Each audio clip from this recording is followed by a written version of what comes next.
If Dimitry Bivol decides to fight Canelo Alvarez rather than fight Artur Beterbiev for the undisputed light heavyweight crown, he'll be cherry-picking Canelo Alvarez.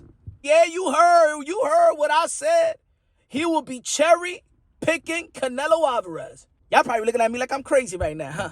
Punsh, what the hell you talking about? You trying to say that Canelo Alvarez, the cash cow of the sport of boxing, the walking legend, the future Hall of Famer, Canelo Alvarez, the 4th Division World Champion, the super middleweight undisputed, aka King Nello, aka Cartello, aka Cash Kello, aka Payday, aka get the fuck out of here, man. A cherry to Bivol? A cherry to Bivol. Let me explain.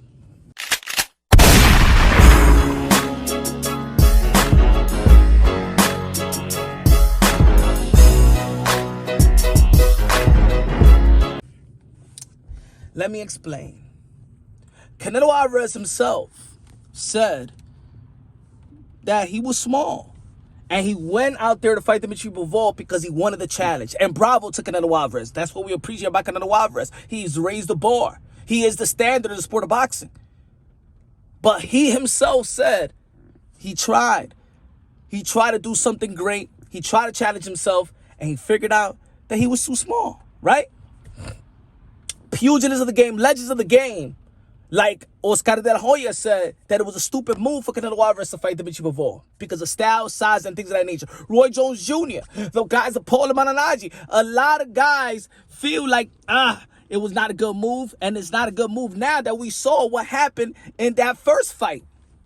Nonito Donaire said that there's no way that Canelo Alvarez beats Dimitry Bivol. A lot of people really now after the fight, and look, I was one of the ones that said Canelo Alvarez was gonna beat Dimitry Bivol. Oh yeah, man, I said that Canelo Alvarez is on that Black Mamba mode, on that Michael Jordan mode, where he went through Callum Smith, went through Billy Joe Saunders, went through Caleb Plant. He was just on that invincible mode, and I couldn't see nobody beating Canelo Alvarez. To be honest, yeah, your boy Mr. Moonshine was kind of blind. I was in the moment.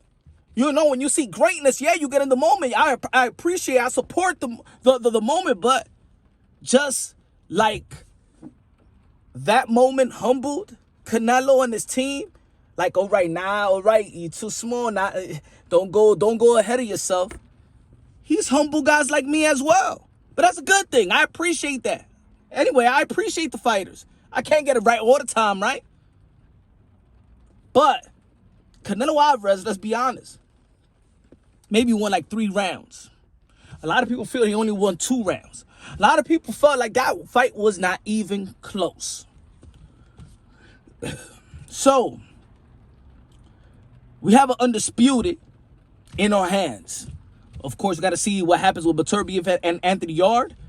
I believe that Beterbiev is going to beat Anthony Yarde. I think the experience and the skill set is beyond Anthony Yarde's capability to actually challenge a Beterbiev, but that's just my opinion. But shout out to Anthony Yarde and Tunde and stuff like that.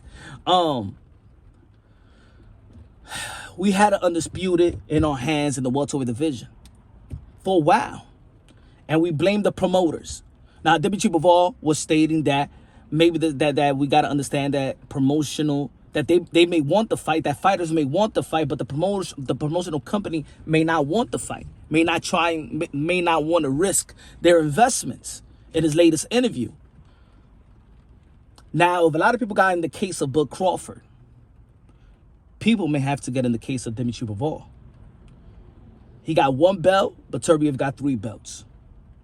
There's some people that blame Errol Spence. Now, in this situation, Beterbiev is Errol Spence. Bivol is Bud Crawford. You understand what I'm trying to say, right? He got 1 belt, the other guy got 3 belts. Now what you got to do to get the fight? You got to go to Top Rank ESPN to get the Beterbiev fight.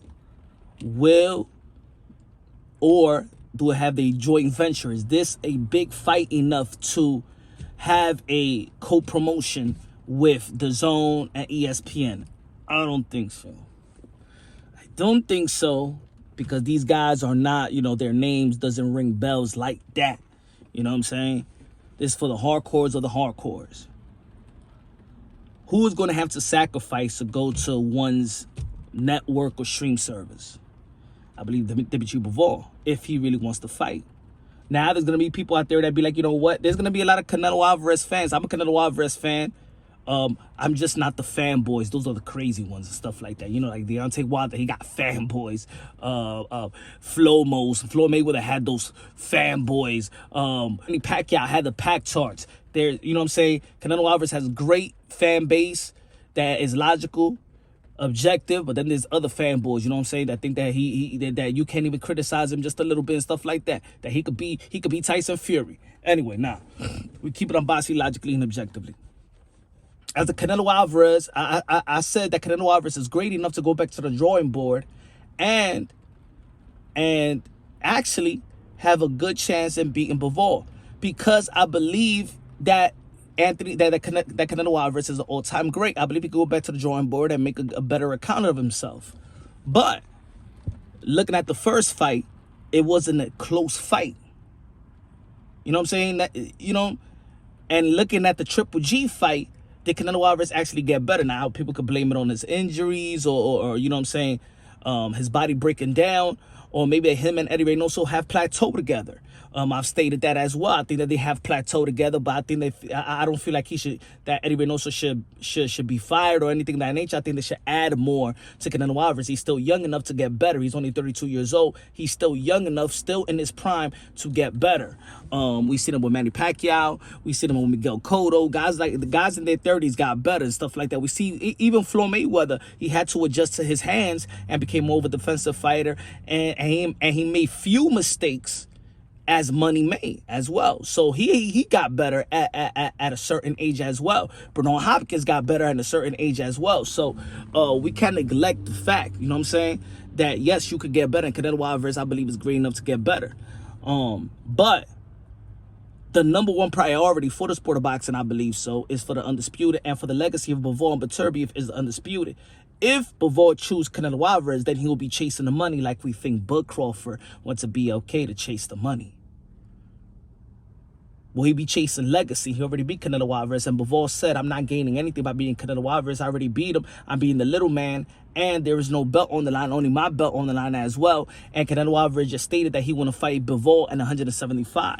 So, and also, Canelo Alvarez has all the 4 belts, and this is going to be his 3rd voluntary. I think that's unfair. Of course, we want to see Benavidez. If he beats Caden Play, we want to see Canelo Alvarez get the fight with Benavidez. You know what I'm saying? He just can't be fighting a bunch of voluntary and not defend his belt versus another 168-pounder. We got Zach Ryder versus Zach Parker. Zach Ryder, I'm sorry, I forgot his first name. John Ryder versus Zach Parker. They're going to be a mandatory position. Canelo Alvarez is going to be back in Cinco de Mayo. We could get Demetrius Andre. Get that fight. You know what I'm saying? It could be a difficult fight, but that's another option right there for Canelo Alvarez for Cinco de Mayo. Because there's a lot of people, you know, there's not a lot of availability, but you got Bivol as well. Coming out of surgery, do you want that fight right away? You know what I'm saying? I don't know. But if Dimitry Bivol picks Canelo Alvarez, I think Dimitry Bivol got to wait on the fight with Beterbiev and Yard to get to make his decision and try to negotiate this deal.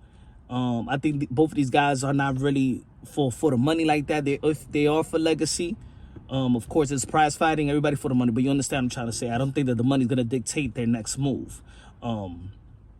They both you got Beterbiev was 37 years old, gonna be 38, so you know, he is getting older, and I think that he should get this fight as well. So they got to do whatever they need to do to get this fight underway after the Yard fight.